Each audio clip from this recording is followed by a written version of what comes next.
most car lifts are an afterthought. Atlas Elite Lifts designs architecturally refined car lift systems for luxury homes, high-end condominiums, premium dealerships, and commercial spaces. No bulky industrial equipment, no compromise on design, just seamless integration and precision engineering. So beautiful, it's Batcave ready. You truly have to see an Atlas to believe it. Visit www.atlaselitelifts.com today. Everybody comes to me and I just want X $1,000 a month. And I'm like, but that's a job. I don't want X $1,000 a month. I want big months and $0 months, because those $0 months are when I'm traveling in Italy, Yes. We need to plan for that and kind of normalize the roller coaster of cash and not think of it as a negative thing. I think a lot of people talk about get off the roller coaster, and it's like, no, we can plan a business so that we make all of our revenue in shorter periods of time so we can enjoy the lifestyle we went into business for ourselves to achieve.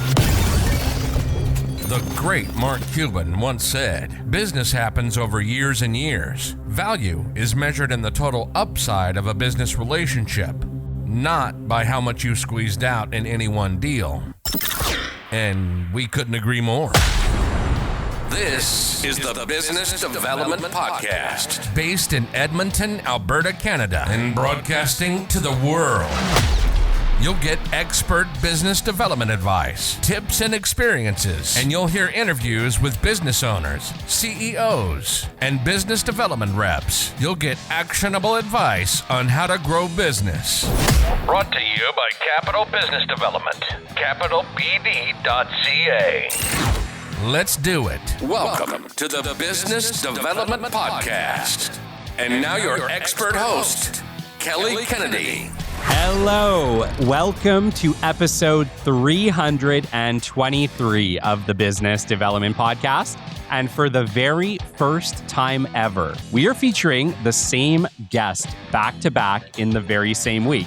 And honestly, it's because one conversation, Pia, simply wasn't enough. Today, it is my absolute pleasure to welcome back Pia Silva, who made a massive impact in the very last episode, if you missed it, episode 322, where we talked all about positioning, authority, and standing out through her very first book, Badass Your Brand. But that is only half the story. Today, we are going deeper into her newest book, Scale Solo, and we are breaking down how to actually scale revenue without scaling stress, overhead, or building a big team, which sounds incredible to me. This one is a masterclass on designing a lean, high-profit, freedom-first business. So, it is my pleasure to welcome back to the show Pia Silva. For us, long time no see, but for the listeners, it is literally the very same week. Welcome back, Pia. Thank you so much for having me back, Kelly. It's been so long. Right? It's so funny because it actually has. It actually has. It has almost been an entire year since our very first recording together, and that just happens to be our crazy schedule here on the BDP. But, we've become friends since that time. I'm a huge advocate of Badass Your Brand. I tell everybody about it. Anyone who knows me knows I've mentioned your book if they ask about marketing. And so I haven't read the whole thing yet. I'm excited, waiting for the release, just like everybody, which right now is out. It's been out for a week. So it's perfect timing for anybody listening to this who's like, I want to pick up both of Pia's books. And you should. But I'm excited to get the final copy in my hands. And today we're going to be chatting all about Scale Solo. But guaranteed, there's people listening right now, Pia, who are like, well, I missed the last episode. Who the heck is Pia Silva? So in 2 minutes, give us a brief overview of who is Pia Silva. And if you want the deep dive, listen to episode 322. Yes. Okay. I am Pia Silva. I own No BS Mastery, and I help experts scale solo, how to scale profit, freedom, and ease without a team. I'll give you a 60-second overview of how I ended up here. In 2011, I started a business around my husband's freelance design career. We grew it into a small agency by hiring employees, mostly because I read E-Myth and was shamed into doing it. That landed us in debt 3 years into our business. We then had to let our employees go. we ended up developing this model of intensives and made $500,000 in the following 12 months. A few Wow. years after that, I wrote Badass Your Brand, which I released in 2017. I did that to build my authority and attract clients to my branding agency. But in the 4 years that followed, I had a lot of small branding agencies contact me and say, hey, I read your book. I really want to understand how you run your business. So in 2021, I decided to go all in on starting a new business, training small branding agencies on how we ran our business. I've been doing that for the last 5 years in great detail. Hundreds of people I've taught this business model to.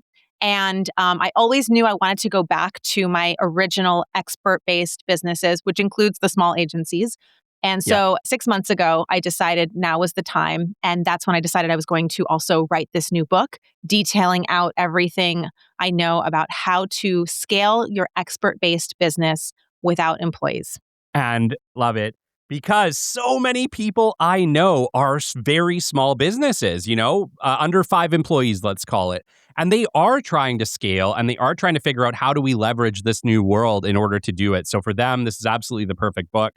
I've actually met a lot of people in marketing, Pia, who are letting go of the big teams and they are finding ways to do it with smaller teams.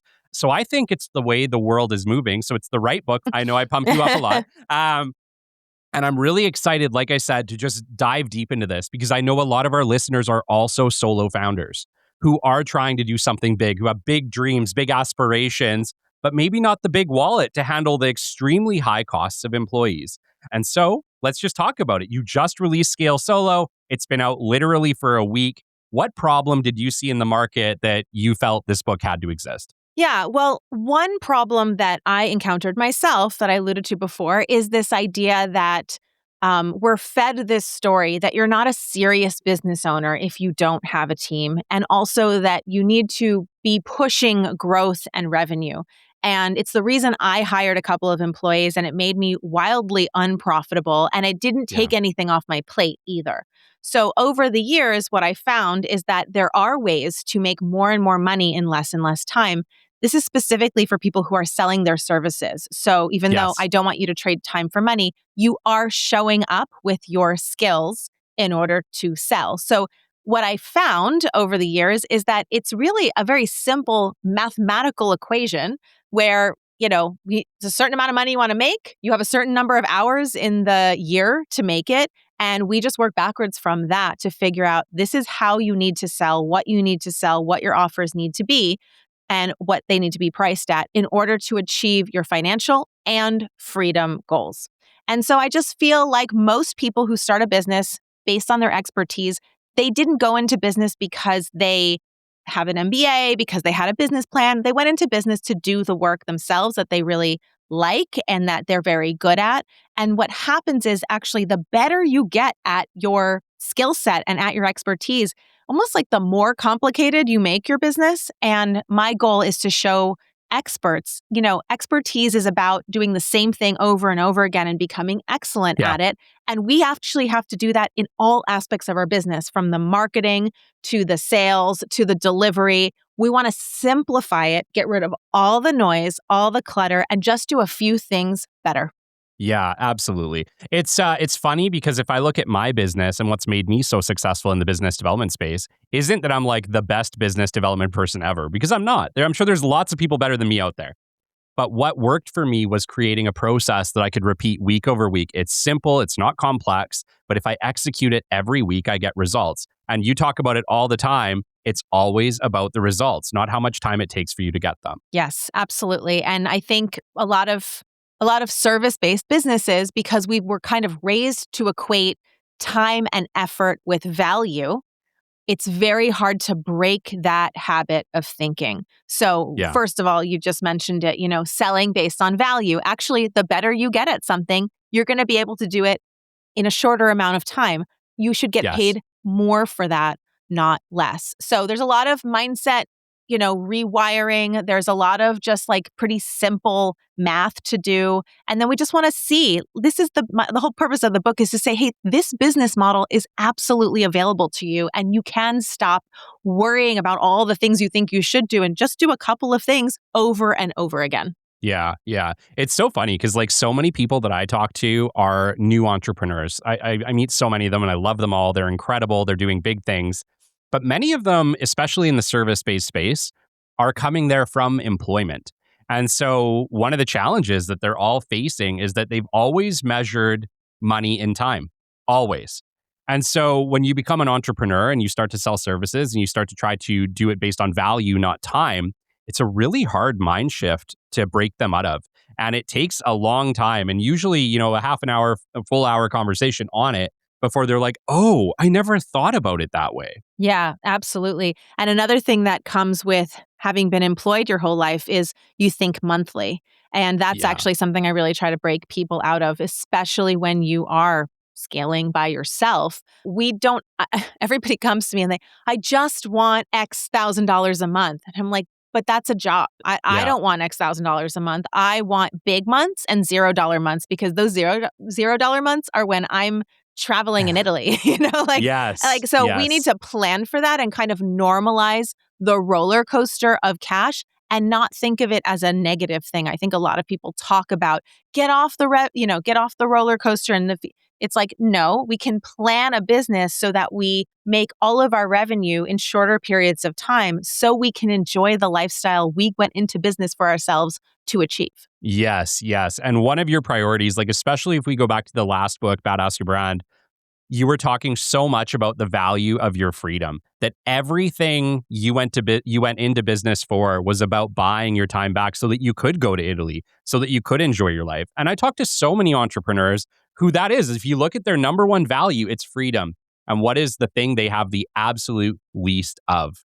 Freedom. Mhm. That's such a good point. And I attract people. My marketing has often said, I'll show you how to get 30K months, which is a whole other story. Like you have to give people a number to get clarity around. When I said more profitable, nobody understood what I meant. But most Yeah. people come to me and they aspire to 30K months. And once they hit 15, 20K, they work less. They don't try to make more money. They actually realize, oh my gosh, this is actually what I needed. And I am not Yeah. trying to just make more money for no reason. I actually am going to I'm going to take that time and go hiking with my kids, like I'm going to take Yeah. that time and have an extra like long weekends every single month because that's what I value. And almost nobody that I can't even think of somebody that I've worked with who didn't say the second I'm making enough money, I'm looking for ways to spend more of my time with the things that matter to me. Oh my gosh, 100%. 100%. Like if you look at all of it, like what does all the money in the world matter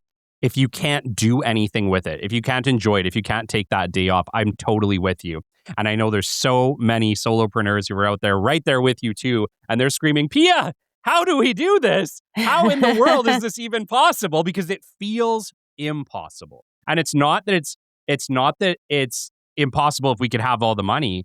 It's that they're saying, Pia, we're only making $15,000 a month and we're just getting by. Right. And I know to a lot of people who maybe aren't in business for yourself, that sounds like a lot. It's not. Yes. Okay. Well, should we break it down? Should Let's we break it break down. it down? Let's do it. Okay. So we start with the numbers, my favorite part. Yes. I ask people, how much do you want to make? And usually they'll say something like 6 figures or, $20,000 a month or something. And then I say, oh, is that before taxes or after taxes? Is that with your business or not? And usually Yeah. I get a blank stare. And, if I ask that, they'll go, I guess that's what I want to take home. And I go, you know what? If you're trying to make $200,000 take home, you're going to need to make probably something closer to 350 in order to pay for your taxes and your business. So we need to get clear on the numbers because imagine if you are hustling to make $200,000 a year because that's what you want to take home. And then you realize you're like 60% of the way there. So that's the first problem. So we got to figure out what you actually need to take home. And then I use something I call the 50-25-25 rule to profit and freedom, which we talked about on our last episode on Positive. Yes. So you figure out, how much we need to charge for our offers. And then once we know what we need to charge, we are probably not charging that right now. So we have to put a plan in place to go from, let's say my main offer, I'm charging $10,000 for right now, and I need to be charging $20,000. Okay, that feels like a big gap. Well, there are really two ways to get there. I call them levers. So there's lever number one, which is we need to increase the real and perceived value of what we're offering. And there's lever number two. We need to decrease the amount of time that we're spending. And as long as we're tweaking both of these levers, we will eventually get to a place where it is profitable enough to support our financial goals. In like simplest terms, that's what this model is all about, figuring out those numbers and then figuring out where we're going to pull those two levers to get us to that profitable price point. Yeah, absolutely. I know like many people are afraid to raise their prices. They're saying like, well, I've been with this customer, let's say for a couple years, and we haven't really done anything on this price point. And I'm afraid that if I up my prices, they're going to leave me. What do you typically say to those people? Yeah, I mean, I think that's like not even really the right question to be asking, right? It's not a matter of just raising your prices. And I think when people give the advice of, oh, you're just worth it, like you should be charging more, I feel like that's really dangerous advice because you're right. You might just raise your price and then you lose the client, or you just double your price to the next person you speak to. I know we all hear the story, oh, I accidentally put a zero and they said yes. But for the most part, if you double your price, the person you may just not close that client. And then you'll go, oh no, I doubled my price. That's too expensive. And you get all up in your head about it. So Yeah. even if we figure out this $10,000 offer needs to be $20,000, the last thing I would do is say, so double your price because it's probably not even worth $20,000 Sure. yet. So we need to Yes. put a couple of steps in place to, again, increase the real and perceived value of what you are offering. And that can look like one of the things that I have been teaching forever. And I did mention in my first book is this lead product idea of selling up front. That will help you increase the perceived value of what you're doing and the real value. Because when you give somebody a really clear strategic plan up front, it is more valuable for them. And you're also probably going to, in many cases, actually increase the size of the project because the thing that most people ask you for up front is usually not exactly what they need. So how Yes. many times, I've got lots of students, a client comes to them and says, I just need a logo. They put them through the LP process and they end up buying an entire brand and website because that's what they needed. And they didn't know that until they went through this discovery process, this interview process of uncovering, you said you wanted a logo, but why? Because a logo is not going to do anything. Oh, it's because I need more Yeah. customers. Okay, well, let's start there. What can we do to help you get more customers? And how can the logo and probably the messaging and the website, in our case, will actually get you there? So that's one important thing. And it happens over time, right? Again, I wouldn't tell somebody to double their price. But what I do think you need to do, especially if you're scared to increase your price, is sell, raise. And Yeah. by incrementally increasing your price, you develop inner confidence about those prices. So if, for example, you were to, sell something 10 times for $10,000, and then the next person you offered it to was $10,500, and they said that's too expensive, you wouldn't question whether it was too expensive because, well, the market says it's not. I've just sold it for, 10 That's right. times. But if you multiply it by 2 and the person says, oh, 20,000 is too expensive, you're going to question everything and you're going to waver and you're not going to have a confident belief in your pricing. And your buyers know that. Yeah. And that's so much of it, right? Is you got to be able, it was funny. I was asking somebody once, how do you know that you have the right price? And they said, you have to be able to say it and not laugh. I was like, that's pretty good. That actually makes sense. If you could say it with a straight face and not laugh at yourself, you're probably doing just fine. And I have to say too, speaking about that like leap offer that you're talking about, it was like right after I read Badass Your Brand, I started looking at that because I've sold retainer services for years, but we didn't really have like an easy, let's just solve a problem offer. And so after that, I actually created something called the Business Development Breakthrough, TM. Nice. After reading Badass Your Brand. And we just priced it at like $750. We'll do 90 minutes. We're going to get into your business. We're going to figure out where your biggest business development challenge is. We're going to fix it. We're going to give you a report. And then we're going to, have that relationship. And it has been awesome, Pia. It has been absolutely awesome. And so great. Not only have I read your book, I actually did implement it and it absolutely worked. It absolutely works. Yeah, I mean, that piece alone can completely change people's businesses, and anyone selling expertise can add that in. Totally. It's while all of your, especially if you're selling services that are really high ticket, while all of your competitors are writing up their lengthy proposals for 10, 20, $30,000 projects, and you just swoop in under them and say, hey, we can get started right now for $750 and I'll give you a bunch Yeah, of solutions. How many clients have I stolen from my competitors by doing that? And they're like, thank you. absolutely. I don't have time to be pouring through all these proposals. Let's get something moving.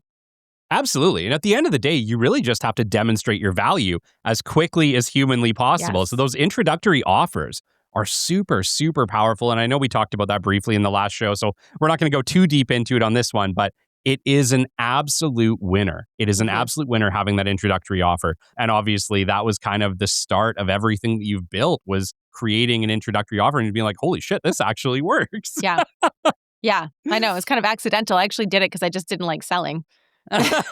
Who likes Who selling? likes None of us selling? like Yeah, selling. exactly. It makes Yeah. it way Yeah. easier.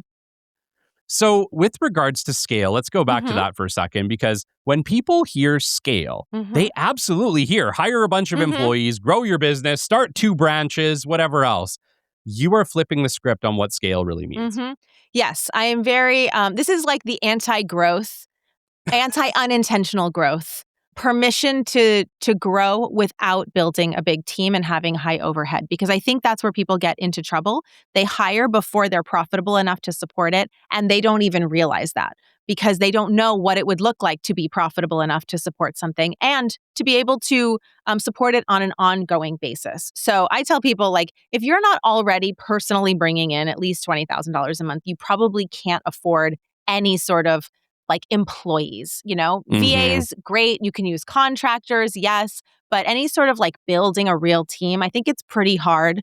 Depends where you live, but like I think it's pretty hard until you're reliably making about, $200,000 That makes a sense. year. But Yeah. the way that you get there is by being able to continually increase the price and decrease the delivery time. So a main thing that I am teaching in this book is the idea of intensifying your process.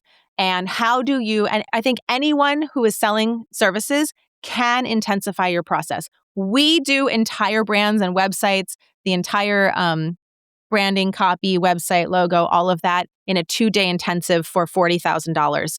We do the work up front ahead of time, but that Yeah. is our intensive.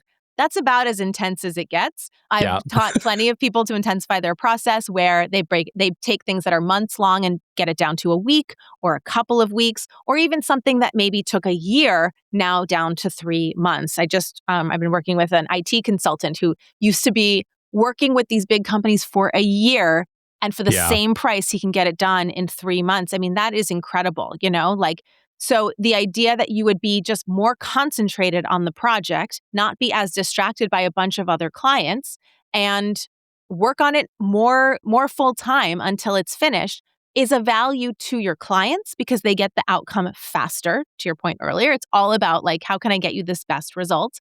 And it's Yeah. also much more efficient to you because when you are not juggling lots of different clients, you're not losing all of that inefficiency in the context switching. So I've always run my business like this too, chunking my work. I call it chunk and stack when you're doing your clients. Do a project till it's done, then stack the next one. So that's another like very simple system that anyone can implement that can already have a dramatic effect on the profitability of what you offer.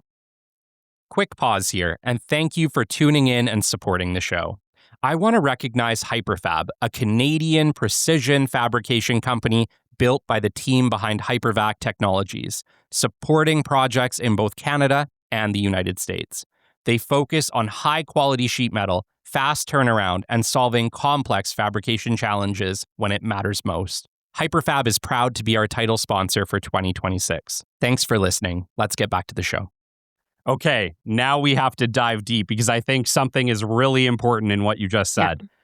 You are making a case for less clients. And I can hear people saying, what do you mean, Pia? Like, what do you mean we can do this better with less clients? Like, why wouldn't I get 10 clients when I But what you're ultimately saying, I think, and let's spend Yeah. some time there, is that it's better to have fewer profitable clients than it is to be spread thin between, let's say, 10 or 15 clients. And that might be something that no one's ever considered.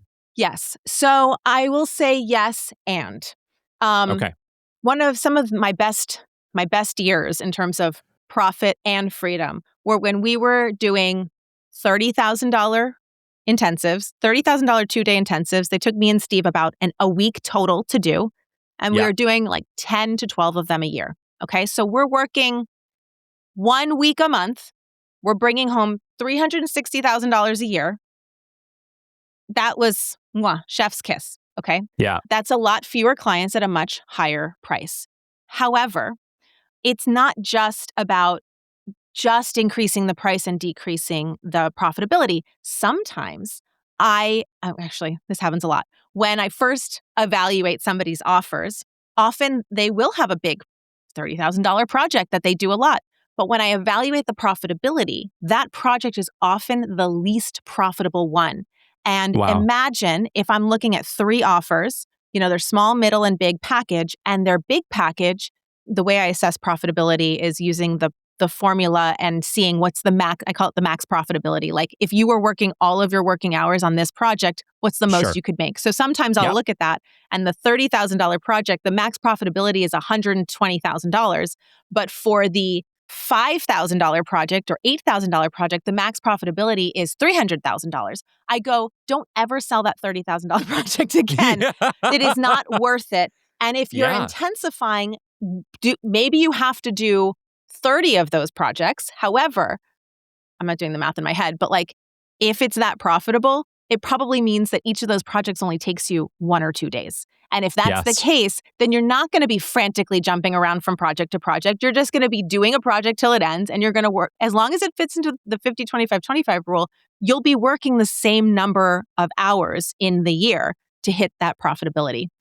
That's so interesting because I see that too when I'm working with a I lot of bet. clients, and I'll take a look at their offerings, and it's like, you're absolutely right. That really expensive offer, that's always the one that they've cut all their profit out of in order to sell it. But it's like, why? Why even sell it? Because you're right. Usually the first offers, maybe the ones that take a day or 2 days, they make the most money. And their thought was, and I can already like see their thought when they created the package was, well, we'll probably sell more of those anyway, so let's make those more profitable. And then every once in a while we'll get this big cheese, but they didn't think about like, do I actually make money with the big project? They just assumed they would.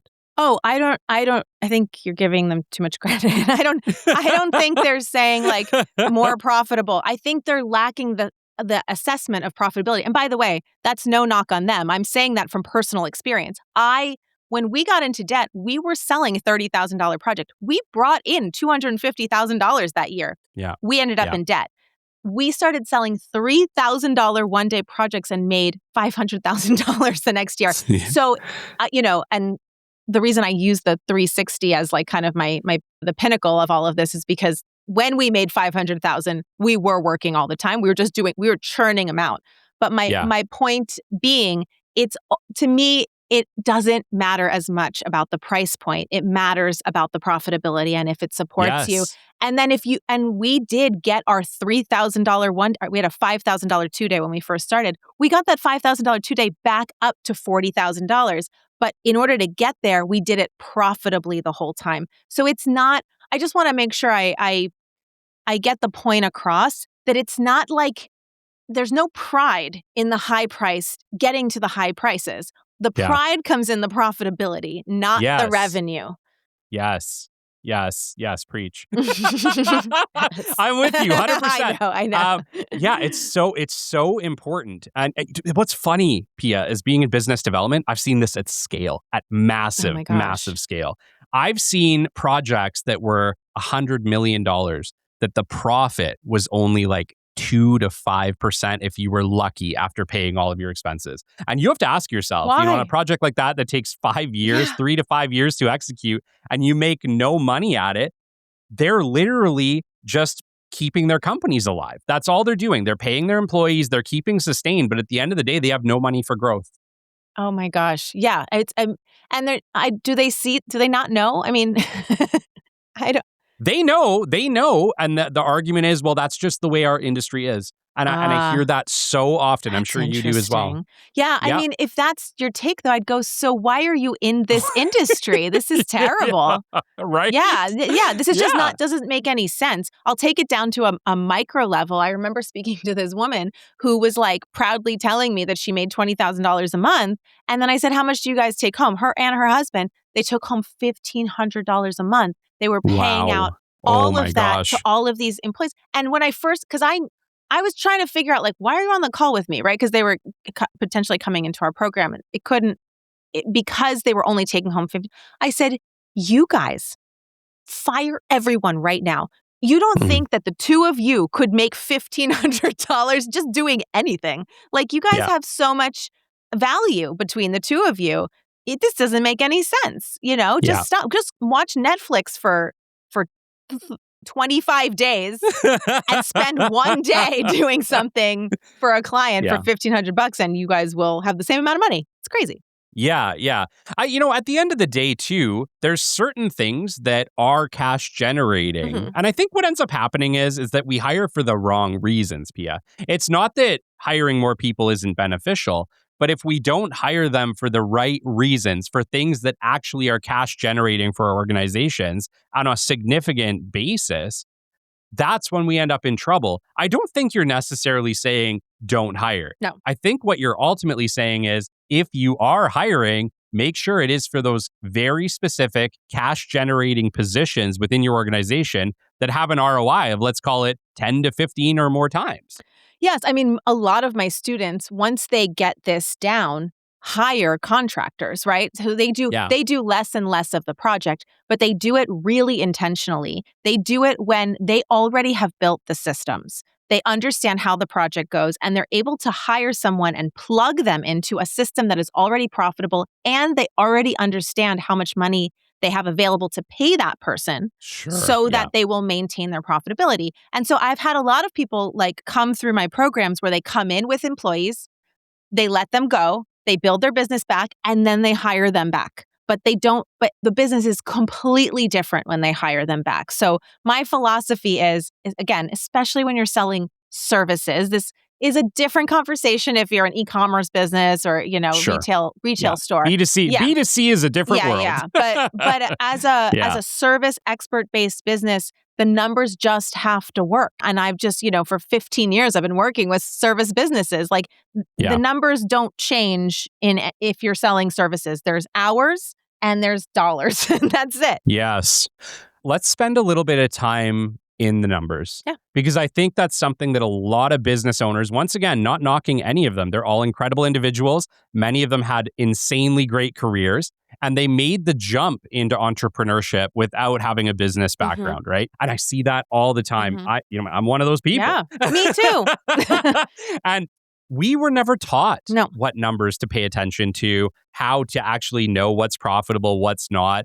When you are going into these businesses, I imagine, especially when you're doing your consulting and coaching, probably the first thing you're saying is show me the numbers. Mhm. Show me your income statements, show me your P&Ls. Walk They me don't have through. those.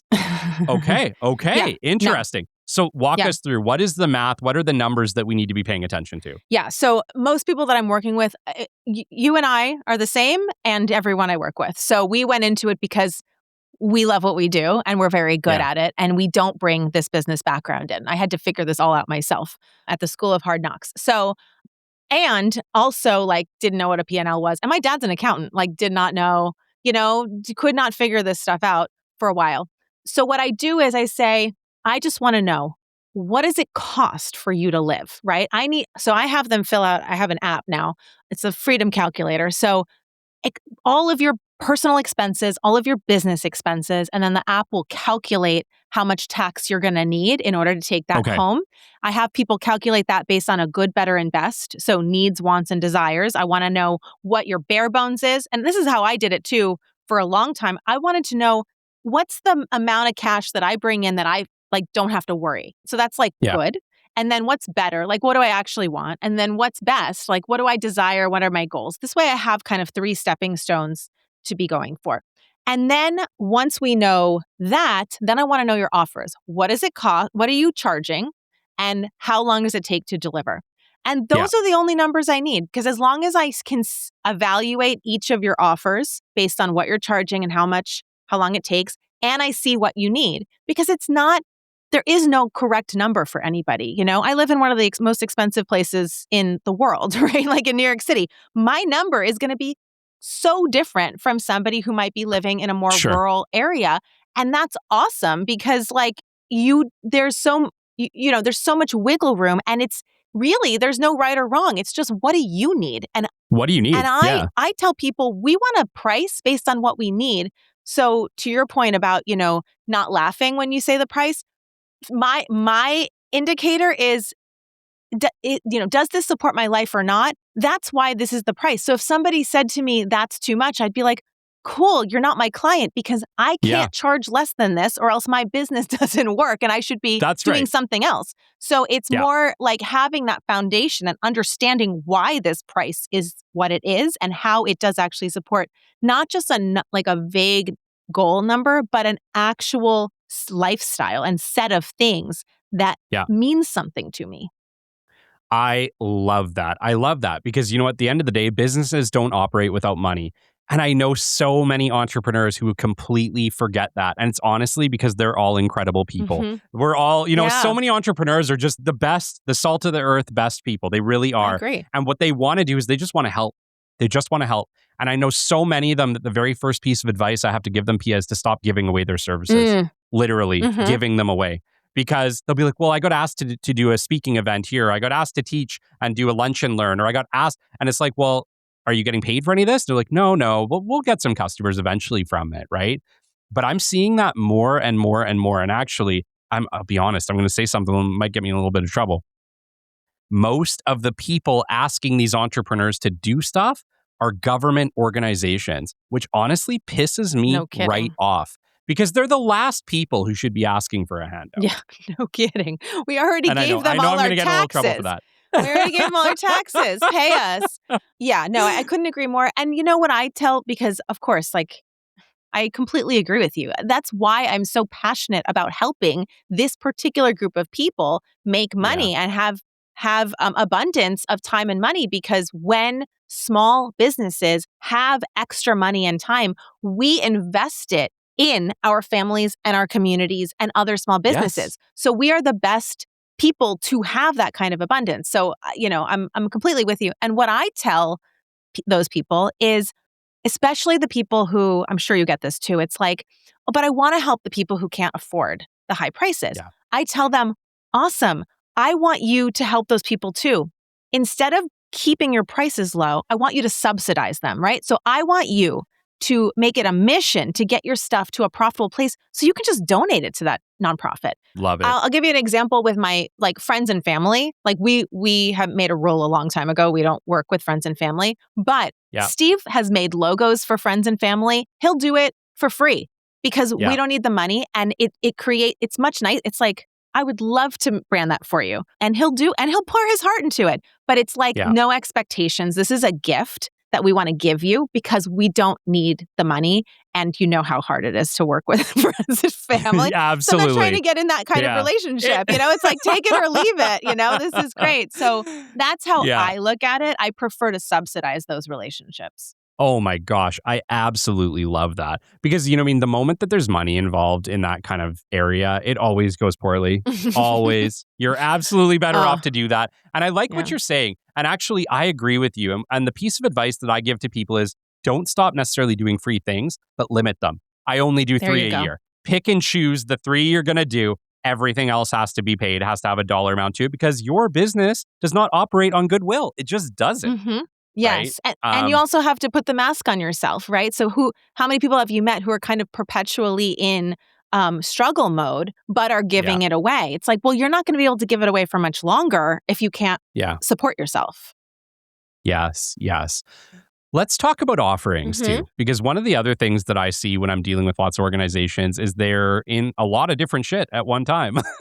Oh my gosh. And I see so many different offerings, just throwing stuff at the wall, hoping something will stick. What do you do when you hop into an organization, you're starting to evaluate all these offers, and you're going like, you have 8 offers. Why? Yeah. I usually start with what's the most profitable thing you do, right? So Yeah. that evaluation is also a good opportunity to say, well, cut these three. You're losing Yeah. money on these three, right? Every time. And I think we talked about this earlier, like when there's revenue coming in, well, what do you mean I'm losing money on this? Well, there's an opportunity cost for doing something that is Yes. unprofitable, right? If you didn't do that project, you could have spent all that time finding another client that was much more profitable, right? There's so many Yeah. things you could have been doing with that time. So the first thing is like, let's just cut out the stuff that's unprofitable. I also always ask, where do you think your value is best? Like, who are the clients that you enjoy working with the most? And in a lot of times with experts, because when you become expert, you end up getting really good at the thing you do and tangentially good at a lot of other stuff, right? You have to, in order to be Yes. really good at something, you kind of have to understand not just your thing, but a lot of stuff. Correct. So if you really want to be effective for your clients, you usually want to have a more holistic hand in whatever it is you're doing, right? It's very Yeah. hard to stay super narrow. And so usually I'm helping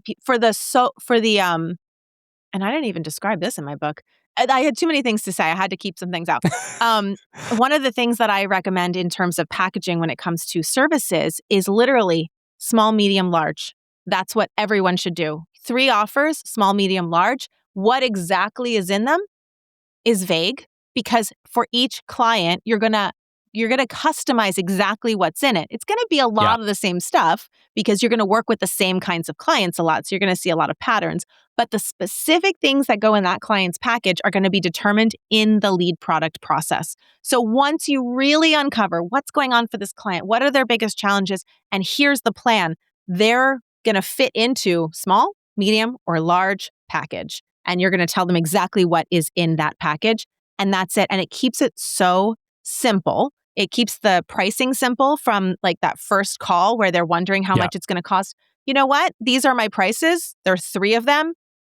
Based on what we said, you're probably the middle one. I'll find out more in the lead product process. And that's why the lead product is so effective because there's not even anything to buy. It's just one thing. So that is what Oh, yeah. simplified it for me. It's like, well, before anyone does anything, they buy this one thing. And that just makes buying so much easier because when we have too many options and analysis paralysis, it's very hard to buy actually. So when you simplify it, it's actually easier to sell.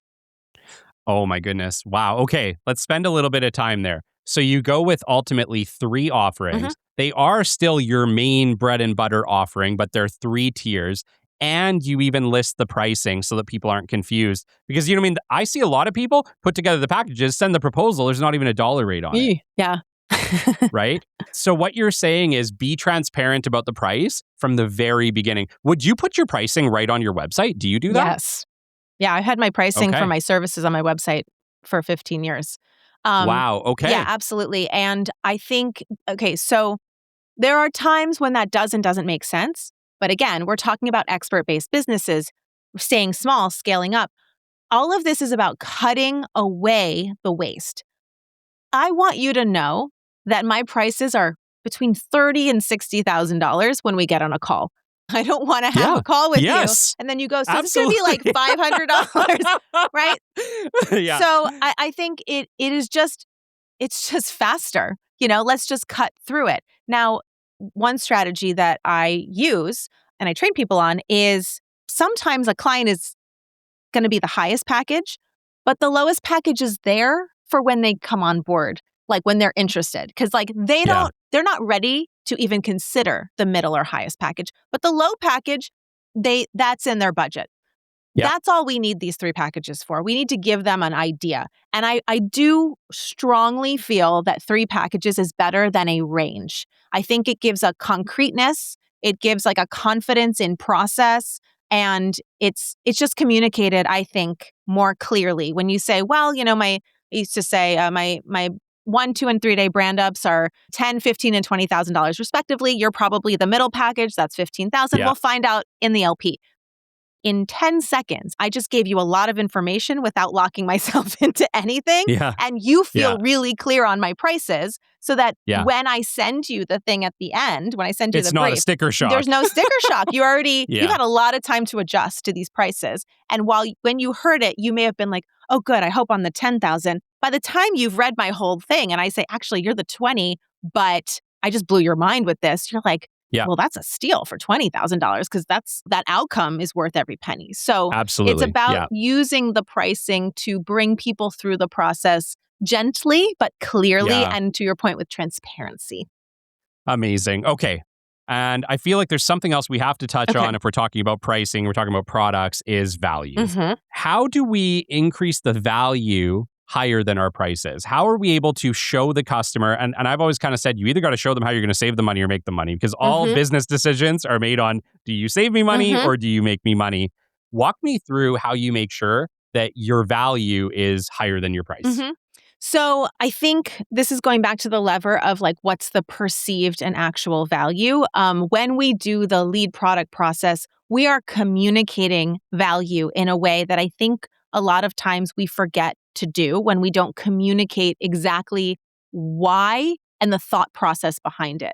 So sometimes experts will just deliver the goods, but they won't explain the thought process behind it. When I put somebody through an intensive, like when they, we work with them for 2 days, I don't just show them the work. I have a very specific presentation process that I take people through that involves, reminding them of the goal, showing them all of the thinking, like breadcrumbing them basically from where we started to the end product, so that when they get there, they understand everything that we did, so that they just go, oh yeah, that's it, and say yes. So I think part of it is just communicating, which we just forget to do because it's so obvious to us. The second thing is taking things off of clients' plates. I'm a big believer in that. Part of this whole like intensifying and being more holistic is about taking things off of a client's plate. Another thing is having such a dialed in process communicates so much value. So, again, designers, there are a lot of talented designers out there. A lot. There's Canva. Like there's pretty nice design on Canva. It's not about that. It's about the discernment. It's about the actual person being able to communicate why that value is important and connects to those person's goals. And it's about having a proven process that the person buying can rely on. And I think that is like one of the most important things when it comes to selling services, because when you buy somebody's expertise, you're buying the promise of an outcome. You can't try on the pair of pants. You can't be That's like, do these fit me? No, and I'm not going to buy them. You're basically just, it's a leap of faith. It's a leap of faith. I trust that you're going to deliver to me. So how do I communicate that trust besides having a book and a podcast and all of that, which you don't need, by the way? You communicate it through process. You communicate it through confidence and by leading a client confidently through a process which communicates to them, I've done this a million times. I know exactly how this goes, and you can trust me. And I think those are some of the most important indicators that will make a client say, oh, this is worth more to me. I mean, have you ever tried to hire somebody where they were a little all over the place and you're like, geez, like, I don't know. I don't want to give this person any money. Yeah. I just don't know if I'm going to get what I need. Yeah. No, I think we have to talk about your personal brand as well, because I wasn't even thinking about my personal brand, Pia, in 2023 when I launched the show. Honestly, it hadn't even crossed my mind. I was like, I'm just going to talk about business development and see who will listen. Maybe someone in Calgary, the next city, will listen. I never thought that people from around the world would listen to the show. It's incredible. It's amazing. Blows my mind. But we have listeners in 152 countries around this planet. And I never set out to do that. And so it was literally in the building of the show that I started to realize, holy crap, I'm building this thing called a personal brand. And in 2024, it felt like that's all people were talking about. And I was like, holy shit, I guess I'm doing that. I didn't even realize it at the time. Naive Kelly didn't even know what he was doing. But it absolutely has helped me massively in ways I could have never seen coming. I've met people like you that I would have never had the chance to meet without it. And I have to say that a lot of the success from my modern day here in 2026 comes from the trust that we've built through this platform. Yeah. Well, I have to say, I think you built your personal brand the exact right way. I think you built... Unknowingly. Yeah, well, you did it by showing up and doing it organically and being yourself. I think it's hard, and this is true for business too. It's you can't just from zero on a blank piece of paper be like, okay, what's my personal brand going to be? You got to kind of start showing up and being yourself. And And it's not that you're testing to see like, what do people like, but you're kind of just figuring out how am I authentically when I show up on a podcast and interview people. Like, I just don't think you can just decide that from day one. Just like I don't think I would never, I haven't taken a beginner client for a brand and website in 12 years because I'm like, well, you don't have anything to base this brand on yet. Go work with some clients. I need some data. I need something to look at to be like, oh, that's your brand. Why are people enjoying working with you? Like, what's the value? What are they saying? Why are they coming to you? And then let's dissect that. So I think you did it the exact right way. And I want to say that because I think sometimes people are like, oh, I got to figure this whole brand out and that's going to solve my problem. It's like, no, you showed up, Kelly. You showed up and you gave value over and over again. And you built your personal brand from that. How do you recommend people start to take on that angle though? Because I know when I got into business, I never set out to build a personal brand. I didn't know how to use social media. Mm-hmm. Like I didn't know how to do any of that, right? I knew how to make phone calls and book meetings. Mm-hmm. Well, and so I never set out to start a business. And then I realized that once I did start a business, I need to learn this marketing thing. I need to learn how to grow a business, and building a personal brand ended up being a part of that. But I never signed up for it. I never signed up to become good at social media or to put out a bunch of videos or to show up in a lot of cases nearly every day on one platform or another. I think it's that one like unspoken thing that like nobody who starts a business really considered. I'm going to say something maybe controversial. As somebody who also shows up a lot online. So you'll be surprised to see in my new book that I actually tell people online content marketing, don't worry about it right now. Love it. Don't worry about it. Not because there's not a ton of value in it. Obviously, I think there's a ton of value in it. I do it. But because the amount of effort and time you need to put into showing up online and creating content, finding your voice, like create valuable information in order to build an audience that is going to bring you cold traffic.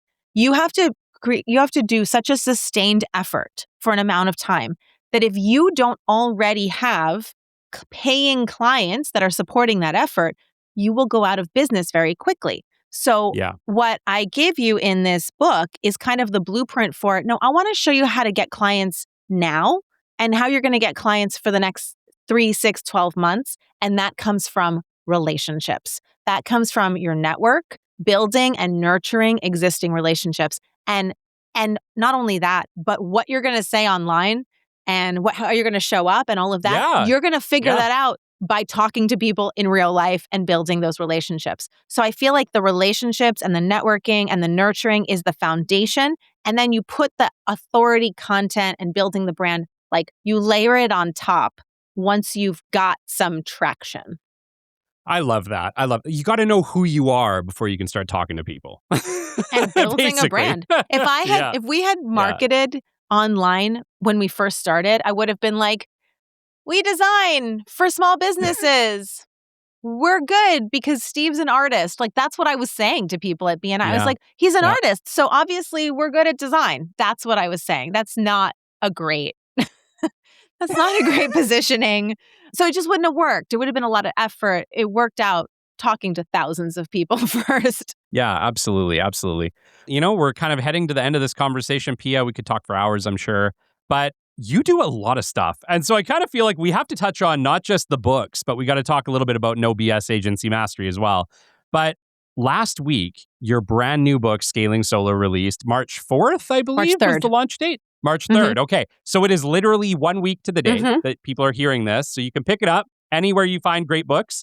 But there's also another book, which I'm such a massive advocate for, Badass Your Brand. We talked about it in the last episode. I love that book. Thank you. I love that book. I recommend it to everybody who asks anything about marketing. So anyone listening right now, just get it. You can thank me later, thank Pia later. It's an amazing, amazing book.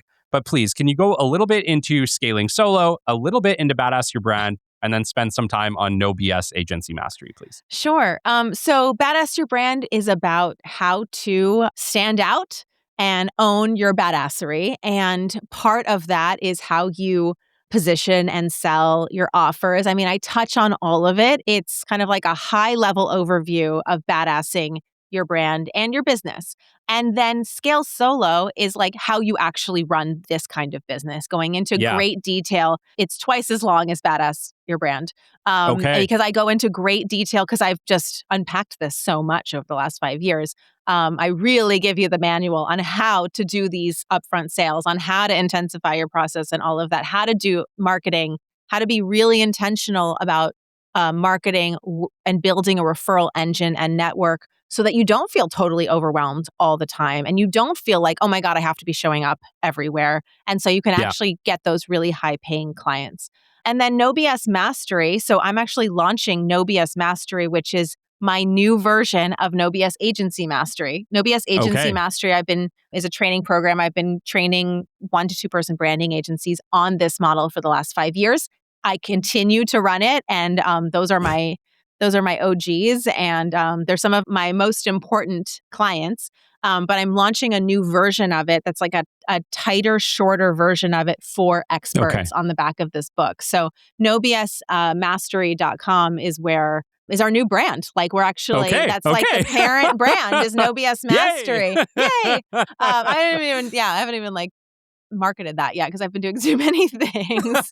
Well, we will get it in the show notes for you. But that's the idea. I really, like I was touching on earlier, I really want to help those solo experts who are really good at what they do, who really care to do a great job. I want those people to feel less overwhelmed by having just a really clear blueprint and framework to follow, to have more abundance, have more freedom, more profit, and more ease in their lives. I can't wait. I'm very much looking forward to getting the final book in my hands, Pia. This has been incredible. I appreciate you. I appreciate our relationship, our friendship.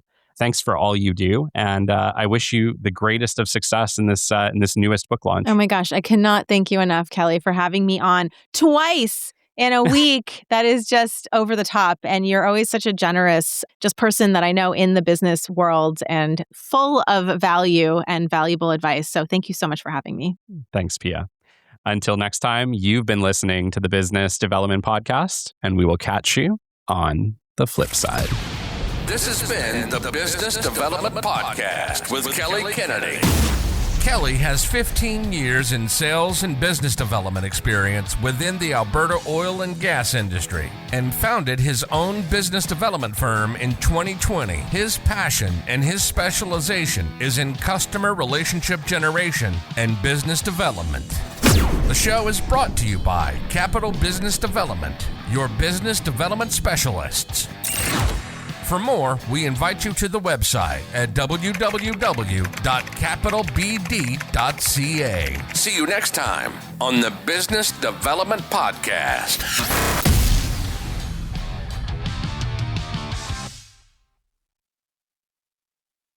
For industries like mining, forestry, construction, and energy, downtime isn't just frustrating, it's expensive.